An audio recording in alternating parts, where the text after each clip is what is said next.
रही देखिए इनके लिए मनोहर करने बरसी मतलब दे रही है।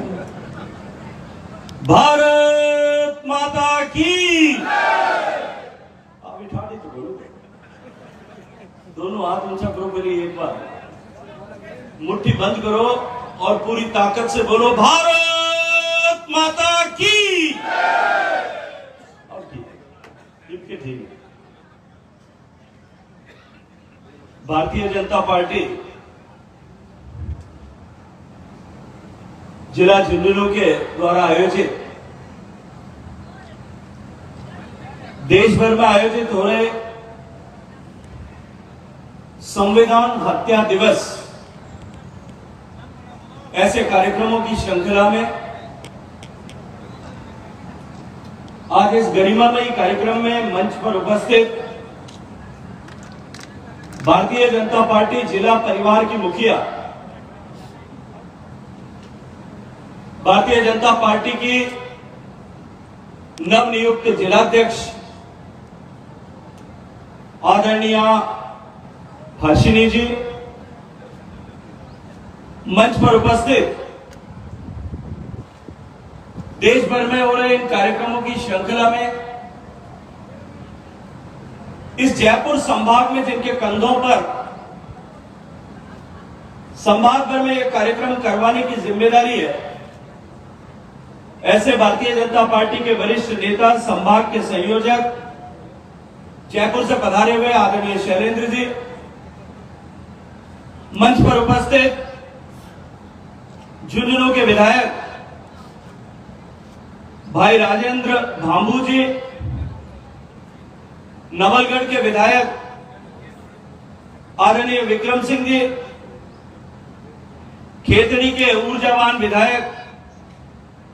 भाई धर्मपाल गुर्जर जी, इस कार्यक्रम में मंच पर उपस्थित कार्यक्रम के जिला संयोजक और जिन महामनाओं का हमने सम्मान किया, जिन लोकतंत्र सेनानियों का सम्मान किया, उनके प्रतिनिधि के रूप में मंच पर उपस्थित आदरणीय श्री विष्णु रूतला जी, मंच के सामने बैठे हुए आदरणीय विजेंद्र सिंह जी, संसद में मेरे लगातार साथी रहे मेरे मित्र भाई नरेंद्र कीचड़ जी, आदरणीय शुभकर्ण चौधरी जी, पूर्व विधायक भाई सुभाष पूनिया जी, आदरणीय श्री पवन मावंडिया जी, आदरणीय रणवीर सिंह जी गुड़ा, आदरणीय वीरेंद्र प्रताप सिंह जी, आदरणीय जेपी चंदोलिया जी, इस कार्यक्रम में उपस्थित भारतीय जनता पार्टी के सभी दायित्ववान कार्यकर्ता, विभिन्न जनप्रतिनिधिगण, कार्यक्रम में विशाल संख्या में उपस्थित देवियों, सज्जनों, पत्रकार मित्रों, मैं भारतीय जनता पार्टी राजस्थान प्रदेश के मुखिया आदरणीय श्री मदन राठौड़ जी का हृदयपूर्वक धन्यवाद करना चाहता हूं और साथ ही साथ आभार व्यक्त करना चाहता हूं आदरणीय जिलाध्यक्ष जी का कि मुझे पार्टी के द्वारा दिए गए दायित्व के निमित्त इस कार्यक्रम के लिए जब झुंझुनू आने का ऐसा तय हुआ, लेकिन लगातार राष्ट्रीय स्तर पर व्यस्तताओं के चलते हुए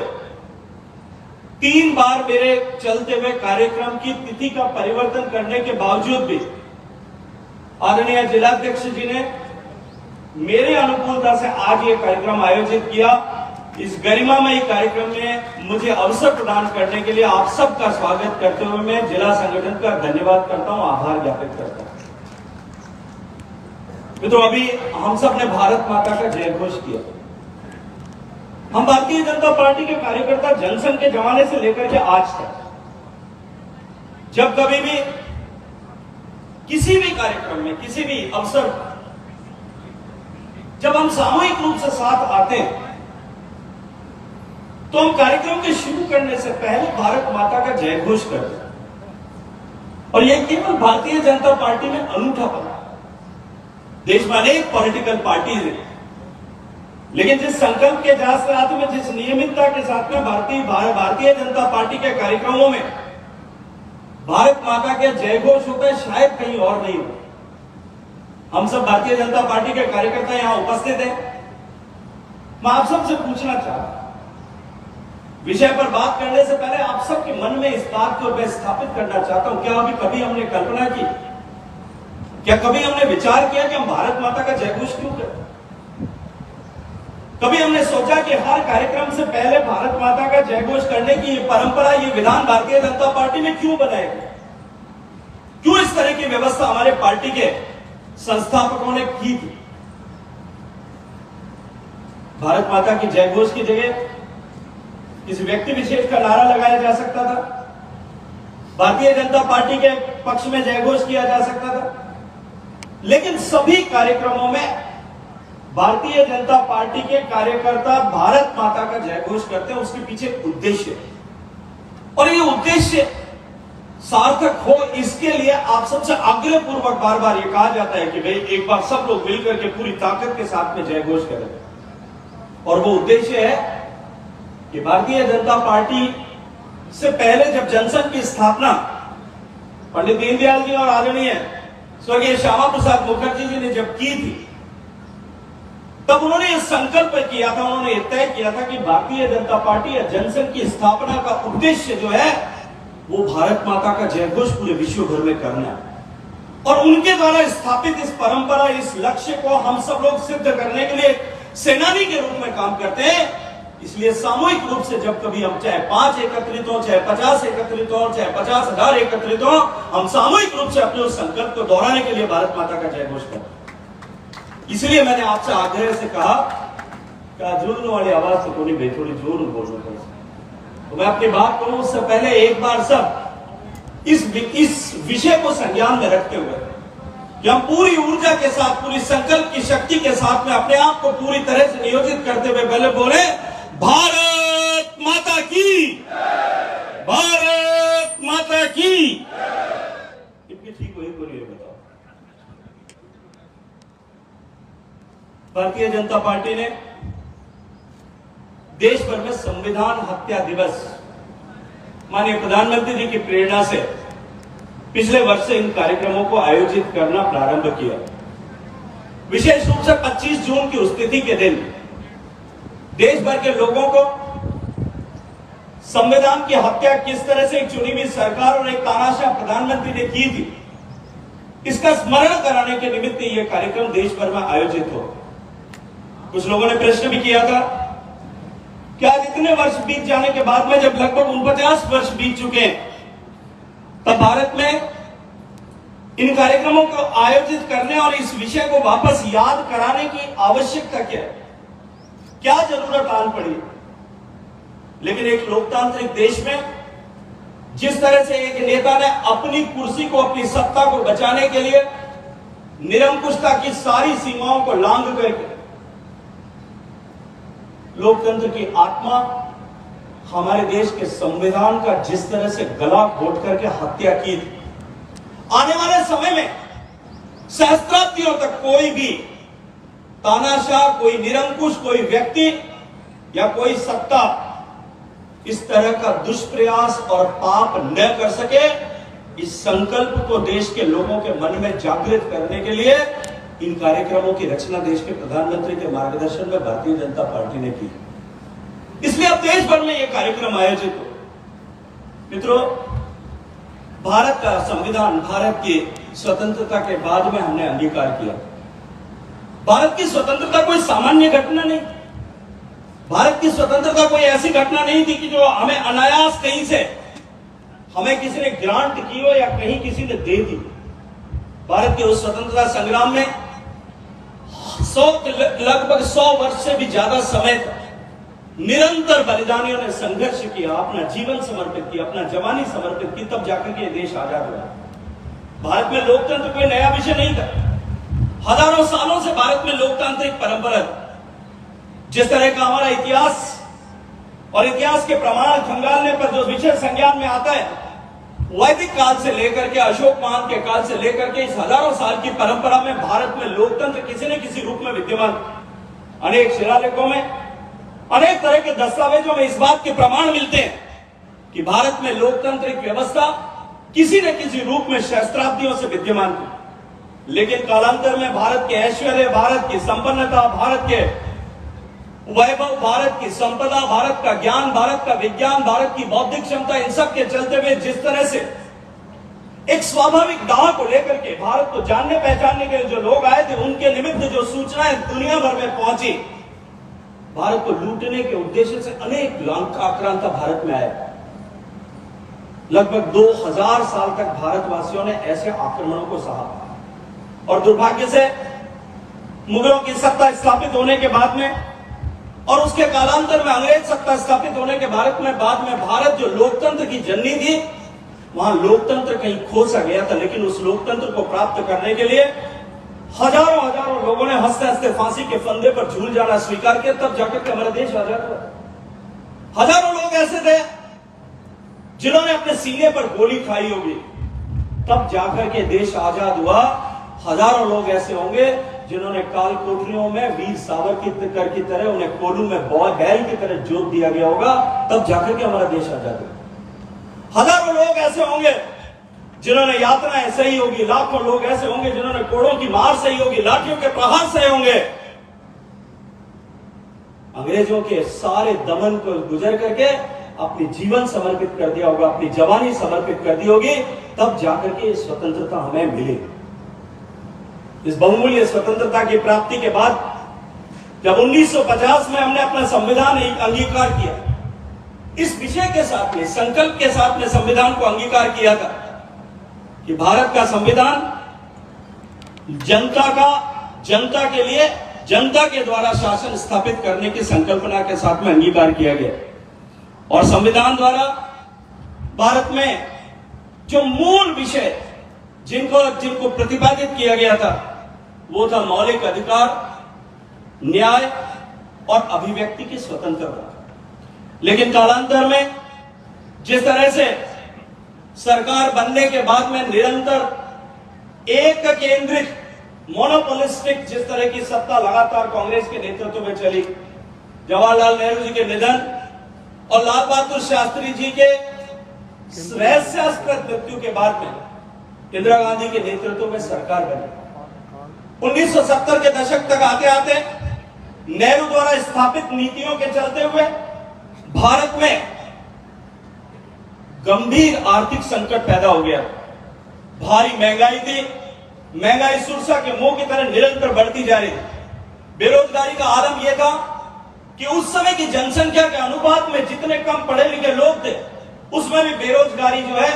वो भयावह स्थिति की तरफ पहुंच चुकी थी। ऐसी परिस्थिति में देश में तत्कालीन सरकार की नीतियों के खिलाफ अनेक तरह के आंदोलन हो रहे थे। 1971 की लड़ाई के बाद में भारत की सेनाओं ने अदम्य पराक्रम दिखाते हुए जब बांग्लादेश का सृजन किया, उसके बाद में स्थितियां और भी भयावह हो गई। जिस तरह का करप्शन उस समय था, उस करप्शन को चलते हुए जिस तरह की बेरोजगारी की हालत थी, महंगाई बढ़ रही थी और सत्ता जो है, सत्ता के मद में अहंकार के परम सीमा पर, चरम सीमा तक पहुंच चुकी थी। उस समय देश में लोकनायक जयप्रकाश नारायण ने संपूर्ण क्रांति का आह्वान करते हुए एक आंदोलन का सूत्रपात किया। एक तरफ बिहार की धरती से लोकनायक के नेतृत्व में आंदोलन की चिंगारी भड़की थी और हजारों लोग प्रतिदिन अलग अलग कार्यक्रमों में एकत्रित हो रहे थे। उस पटना की रैली में, उस ऐतिहासिक रैली में जिसमें लोकनायक जयप्रकाश नारायण ने सत्य जो है संपूर्ण क्रांति का नारा दिया था, लाखों लोगों की उसमें उपस्थिति थी। वहीं दूसरी तरफ जॉर्ज फर्नांडिस जी के नेतृत्व में रेलवे कर्मचारियों ने देश भर में आंदोलन कर दिया और देश भर में रेलवे के कर्मचारी रेल का चक्का जाम करने के निमित्त को लेकर के एकत्रित हो गए। दूसरी तरफ गुजरात में मोरबी के स्टूडेंट्स ने हॉस्टल की फीस बढ़ाने को लेकर के जिस तरह का आंदोलन खड़ा किया था, वो बढ़ते बढ़ते पूरे गुजरात की सीमाओं को पार कर गया और वो छात्र आंदोलन जो है उसने गुजरात में व्यवस्थाओं को परिवर्तित करने तक की सीमा को प्राप्त कर लिया। 1975 12 जून को दो बड़ी घटनाएं हुई। एक तरफ गुजरात का विधानसभा का चुनाव का परिणाम आया और वो स्टूडेंट्स मूवमेंट जो मोरबी से हॉस्टल की फीस बढ़ाने को लेकर के प्रारंभ हुआ था, उसके चलते हुए गुजरात में कांग्रेस पार्टी की सरकार बुरी तरह से हार गई और गुजरात में पहली बार गैर कांग्रेसी सरकार का सूत्रपात हुआ। और दूसरी तरफ उस 12 जून 1975 के दिन इलाहाबाद हाईकोर्ट ने इंदिरा गांधी जी के चुनाव को अवैध घोषित करते हुए इस चुनाव में सरकार की व्यवस्थाओं का दुरुपयोग किया गया है चुनाव जीतने के लिए, इस टिप्पणी के साथ में उनका चुनाव अवैध घोषित करके उन्हें अगले 6 साल तक के लिए चुनाव लड़ने से प्रतिबंधित कर दिया। बहुत बड़ी घटना थी, पूरा देश किंग कर्तव्य विमूढ़ था। एक तरफ लोकतंत्र की रक्षा करने वाले लोग, एक तरफ देश से भ्रष्टाचार मिटाने की आशा में संघर्ष करने वाले लोग, देश में बेरोजगारी, देश की आर्थिक बदहाली से पीड़ित लोग जो आंदोलनरत थे, उनको कहीं आशा की एक चिंगारी उसने दिखाई दे रही थी, आशा की किरण उसने दिखाई दे रही थी। लेकिन इंदिरा गांधी जी ने जिस तरह से सुप्रीम कोर्ट में जाकर के फैसला दिया, अपील की, और उस अपील पर इंदिरा गांधी जी जब तक उसका फैसला नहीं हो जाता सुप्रीम कोर्ट में, तब तक वो प्रधानमंत्री रह सकती है, ऐसा निर्णय चला था। और उस निर्णय के उसी दिन रात को तत्कालीन प्रधानमंत्री इंदिरा गांधी जी ने आपातकाल की घोषणा की। आपको आश्चर्य होगा, आपातकाल की घोषणा करने के लिए जो रेजोल्यूशन हुआ वो कैबिनेट में नहीं किया, रातों रात एक खाली पन्ने पर बिना किसी लेटर हेड के लिख करके एक टाइप करके परफॉर्मा तत्कालीन राष्ट्रपति फखरुद्दीन अली अहमद साहब के पास में भेजा। और ऐसा कहा जाता है कि वो अपने निजी कक्ष में बैठे थे और जो परफॉर्मा आया था उसी परफॉर्मा पर उन्होंने सिग्नेचर करके अपने पद की जो गरिमा थी, जो पद से अपेक्षा थी, जो उनके पद से उस समय में उनके पद से जो अपेक्षा थी, उस पर कुठाराघात करते हुए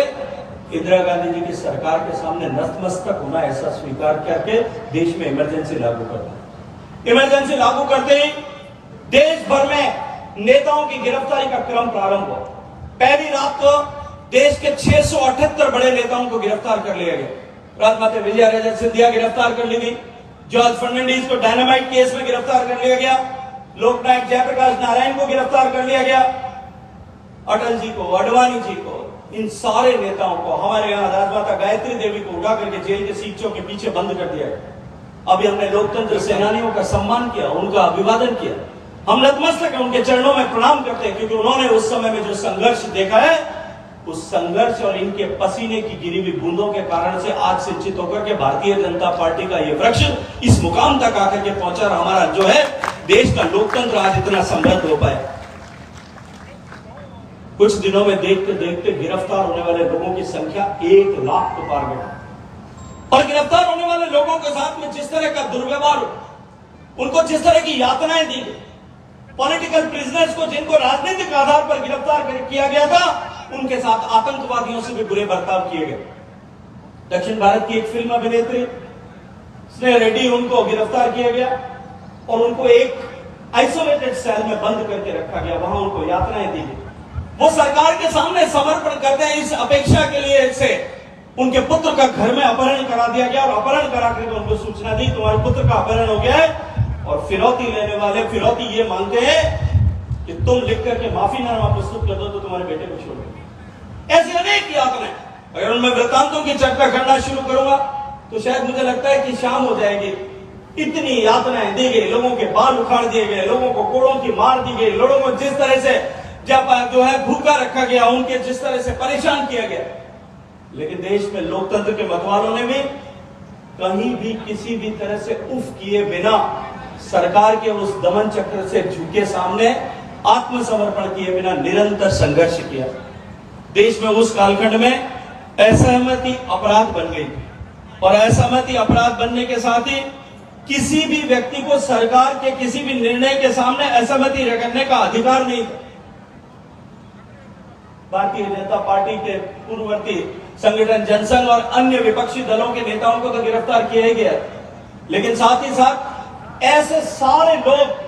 चाहे वो पत्रकार होंगे, चाहे वो सिने जगत के लोग होंगे, चाहे वो लेबर यूनियन से जुड़े लोग होंगे, या कहीं भी कोई असहमति व्यक्त करने वाला, और उदाहरण यहां तक मिलते हैं कि कांग्रेस पार्टी के खुद के नेता जिन्होंने इंदिरा गांधी जी से इस पर प्रश्न चिन्ह किया, उनको भी उठा करके जेल के सीटों के पीछे बंद कर दिया गया। लोकतंत्र का ये हत्या और लोकतंत्र का गला घोटने का क्रम केवल यहीं तक समाप्त नहीं हुआ। एक पैरेलल गवर्नमेंट उस समय प्रारंभ हुई, बिना किसी भी लोकतांत्रिक व्यवस्था में के गुजरे हुए, बिना किसी भी पद पर रहते हुए, बिना किसी भी लोकतांत्रिक शपथ लिए हुए एक पैरेलल गवर्नमेंट उस समय के प्रधानमंत्री इंदिरा गांधी जी के पुत्र संजय गांधी के नेतृत्व में शुरू हुई। सुनियोजित रूप से देश भर में नसबंदी का कार्यक्रम शुरू हुआ। एक साल में देश में उस समय की आबादी के अनुपात में लगभग 1 करोड़ लोगों की जबर नसबंदी की गई। और उस समय के लोग बताते हैं, किताबों में लिखा हुआ मिलता है, हजारों लोगों को बंदूक की नोक पर ले जाकर के 16 साल के बच्चे से लेकर के 80 साल के बुजुर्ग तक को जो है जबरदस्ती नसबंदी के कैंप में ले जाकर के नसबंदी कर दी गई। जो लोग बुजुर्ग लोग यहाँ बैठे हैं, जिन लोगों ने उस तांडव को देखा है, उनकी स्मृति में होगा, निश्चित रूप से कभी उनके साथ में बैठ करके उन सारे विषयों पर चर्चा करने की आवश्यकता है। किस तरह से पैरेलल गवर्नमेंट बनी, बस्तियां उजाड़ दी गई। किताबों में ऐसा लिखा हुआ आता है, तुर्कमान गेट पर बैठ करके एक दिन संजय गांधी साहब कॉफी पी रहे थे और उनको सामने जो है वो लाल किला और जामा मस्जिद नहीं दिख रही। उन्होंने कहा यहाँ बैठ करके व्यू ठीक नहीं आता, और अगर व्यू ठीक नहीं आता है तो इसको ठीक करने के लिए बीच के सारे मकान तोड़ दिए जाने चाहिए। केवल उनका कहना मात्र था। अगले दिन बुलडोजर पहुंचे और उन मकानों को ध्वस्त करना प्रारंभ किया। लोगों ने प्रतिरोध किया, अपने घर, गरीब का आशियाना उजड़ रहा था, लोग सड़क पर आए।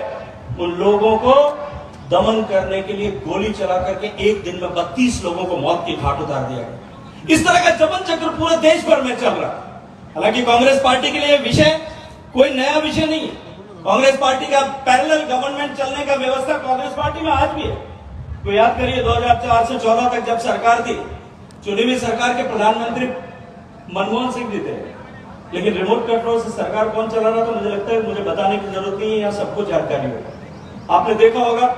कि कांग्रेस पार्टी के युवराज ने, जो आज संविधान की रक्षा के लिए संविधान को जेब में रख करके घूम करके संविधान का अपमान करते हैं, उन्होंने किस तरह से संवैधानिक व्यवस्था से बनी हुई सरकार के कैबिनेट के निर्णय को प्रेस वार्ता में फाड़ करके संविधान और संवैधानिक व्यवस्थाओं का अपमान किया था। और जिन लोगों ने संवैधानिक व्यवस्थाओं का अपमान किया, वो आज हम सब के बीच में खड़े होकर के और जो है यह संविधान बचाने की बात करते हैं, संविधान को वापस जो है रक्षा करने की, संवैधानिक संस्थाओं को बचाने और उनके संरक्षण की चर्चा करें। तत्कालीन परिस्थितियों में संघर्ष हुआ, देश भर में भारी संघर्ष का वालन था। लगातार 21 महीने की उस कालरात्रि के बाद में देश के संघर्ष और लोकतंत्र की भावना जो देश के लोगों के मन में थी, उस बढ़ती हुई चिंगारी के आगे चलते धीरे धीरे सरकार को मजबूर होना पड़ा। और उस समय की सरकार को, इंदिरा गांधी जी को, जब 21 महीने बाद में उनकी सरकार में बैठे लोगों ने इस बात का भरोसा दिलाया कि देश पूरा आपके साथ में, अगर आप चुनाव कराएंगे तो आप एक बार फिर चुनी हुई प्रधानमंत्री बन सकती है। तब उन्होंने देश में चुनाव घोषित किया और चुनाव की घोषणा के बाद में भारत में लोकतंत्र की वापस स्थापना हुई। ये केवल लोकतंत्र की स्थापना केवल भारत के लिए नहीं, अभी तो भारत में के पूरे विश्व के लिए इंपॉर्टेंट थी, पूरे विश्व के लिए एक महत्वपूर्ण घटना के रूप में थी। भारत में लोकतंत्र की स्थापना के बाद जब वापस चुनाव हुआ, इमरजेंसी समाप्त हुई और उस चुनाव में देश की जनता ने अभूतपूर्व परिणाम देते हुए देश की जनता ने न केवल पहली बार गैर कांग्रेसी सरकार बनाने का आशीर्वाद दिया, अभी तो इंदिरा गांधी स्वयं और उनके पुत्र संजय गांधी जी दोनों बड़े बहुमत के साथ में दोनों चुनाव हार गए।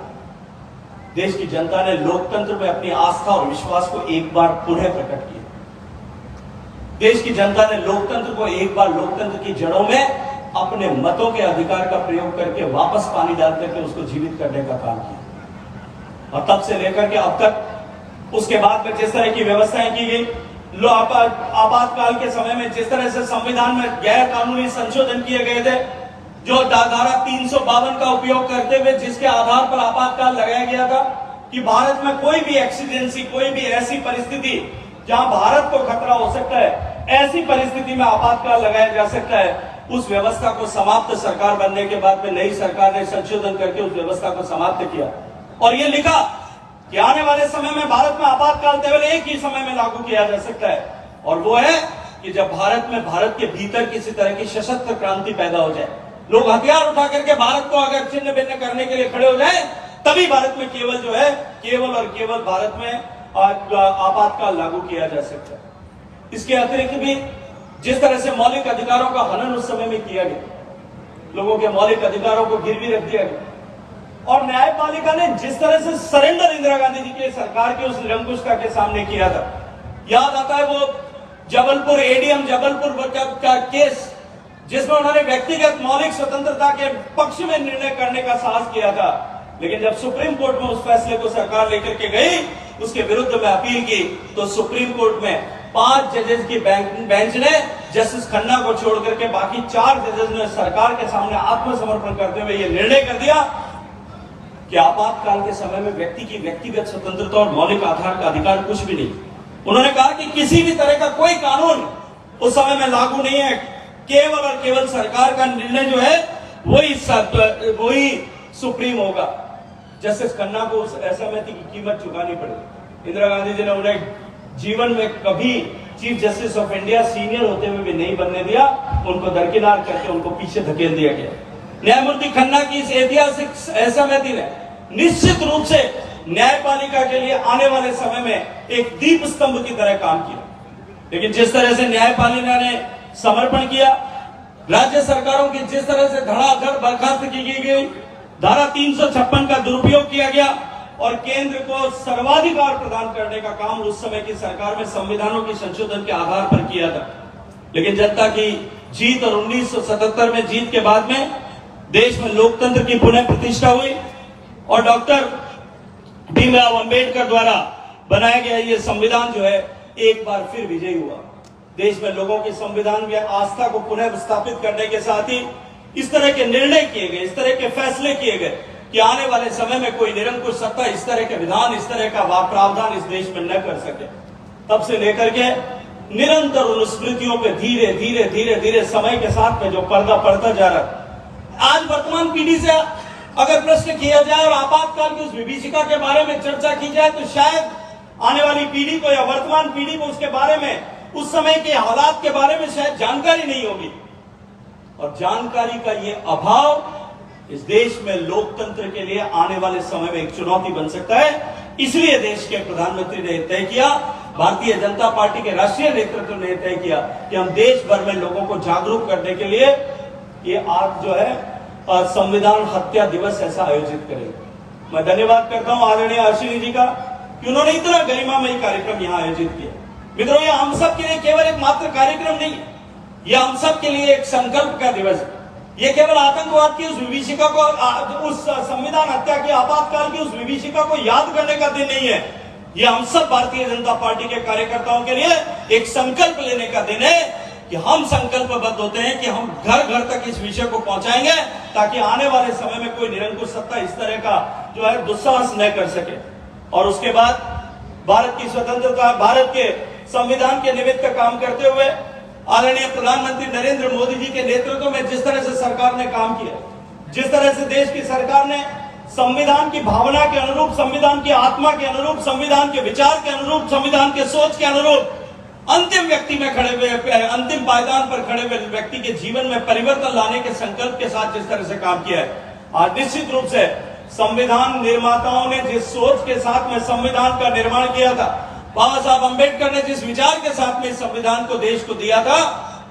आपातकाल के समय में वो शायद जार जार करके उस समय कहीं उनकी आत्मा रोई होगी। लेकिन आज जब देश में सामान्य मानवी के जीवन में परिवर्तन आकर के उसको सशक्त होते हुए जब देखती हैं, भारत के बढ़ते हुए वैश्विक पटल पर प्रभुत्व को जब देखती है, तो निश्चित रूप से जो है वो कहीं ना कहीं संविधान निर्माताओं की आत्मा जो है उसको शांति भी मिलती होगी, वो किसी न किसी तरह का आशीर्वाद निश्चित रूप से देते होंगे। मित्रों, अभिनंदन करना चाहता हूं आप सब भारतीय जनता पार्टी के कार्यकर्ताओं का कि आपने जिस तरह से निरंतर इस दिशा में परिश्रम किया, आपके परिश्रम के चलते हुए, आपके पुरुषार्थ के चलते हुए देश और प्रदेश दोनों में भारतीय जनता पार्टी की सरकार बनी है। और ये सरकार बनने के बाद में जिस तरह से, जिस गति के साथ में हमारा प्रदेश प्रगति कर रहा है, जिस गति के साथ में हमारा देश प्रगति कर रहा है, निश्चित रूप से हम संविधान को सर्वोपरि मान करके और देश को आगे बढ़ाने के साथ में जुटने वाले लोग, हमारी विपक्ष की पार्टी के लोग पिछले लोकसभा चुनाव से लेकर के लगातार एक विषय उठा है, जेब में संविधान की किताब लेकर के। एक तरफ तो मोदी जी जो है संविधान के सामने सिर झुका करके नतमस्तक होते हैं, और दूसरी तरफ संविधान को जेब में रखने वाले लोग हैं। आप सोच लीजिए सोच में कितना फर्क है। ऐसे लोग जिन्होंने संविधान की हत्या की, ऐसे लोग जिन्होंने परिवार को संविधान और राष्ट्र की व्यवस्थाओं से ऊपर मानने का पाप किया, वो लोग आज संविधान बचाने का संकल्प लेकर के और संविधान बचाने की बात करते हुए देश गांव में घूमते हुए नजर आते हैं। मित्रों, ये हम सब के लिए निश्चित रूप से एक ऐसा समय जब हमें उनको, उनकी हकीकत, उनके चाल चरित्र और चेहरे से देश को एक बार फिर रूबरू कराने की आवश्यकता है। हम सबको जुटने की आवश्यकता है, हम सबको साथ मिलकर के खड़े होने की आवश्यकता है। ऐसे लोग जो छद्म वेश में, ऐसे लोग जिनके कपड़ों पर संविधान की हत्या के खून के छींटे आज भी ताजा हैं, वो लोग लवादा ओढ़ करके संविधान की रक्षा की बात करने के लिए आज जब मैदान में आते हैं, उनको जवाब देने की जिम्मेदारी भारतीय जनता पार्टी के कार्यकर्ताओं की। मैं चाहूंगा कि जो लोकतंत्र सेनानी यहां बैठे आज माननीय प्रधानमंत्री जी के उस संघर्ष के समय में उनकी भूमिकाओं को लेकर के इस पुस्तक का विमोचन आपके सामने किया गया। ये पुस्तक अंग्रेजी में है, मुझे लगता है कुछ दिन में इसका हिंदी संस्करण भी उपलब्ध हो जाएगा, जहां प्रधानमंत्री जी ने किस तरह से उस समय में, उस आपातकाल के समय में बार बार वेश बदल करके ऐसे पीड़ित परिवारों से मिलना, संघ के कार्यकर्ताओं से मिलना और उन सारी दुरूह परिस्थिति में अपने लोगों को संभाल करके संगठित और संयोजित करके रखना, उनके मनोबल को बढ़ा करके रखना, उसके लिए जो काम किया उसका उल्लेख किया गया। लेकिन यहाँ जो हमारे ऐसे हम सब के लिए प्रेरक, हम सब के लिए प्रणम्य ऐसे जो स्वतंत्रता, जो लोकतंत्र स्वतंत्रता के प्रहरी बैठे हैं, निश्चित रूप से उनके विषय भी, उनको ले जा करके अलग अलग मंडल में जब आप कार्यक्रम आयोजित करें, हर मंडल में उनको ले जा करके उनके वक्तव्य, उन समय की उनकी भूमिका, उनके अनुभव जो है लोगों के सामने साझा करने की आवश्यकता है, ताकि आने वाली पीढ़ी और वर्तमान पीढ़ी ये दोनों इस विषय की विभीषिका को और इस विषय की महत्ता को दोनों को समझ सके। आज लोकतंत्र की नींव और लोकतंत्र की आत्मा संविधान जो है, उस संविधान की भावना के अनुरूप देश की सरकार नरेंद्र मोदी जी के नेतृत्व में भारतीय जनता पार्टी की सरकार चाहे देश में, प्रदेश में जहां भी है, वो निरंतर उसके लिए काम कर रही है। लेकिन ये हम सब कार्यकर्ताओं की भी जिम्मेदारी है कि लोकतंत्र के सजग प्रहरी के रूप में हम सब मिलकर के इस लोकतंत्र के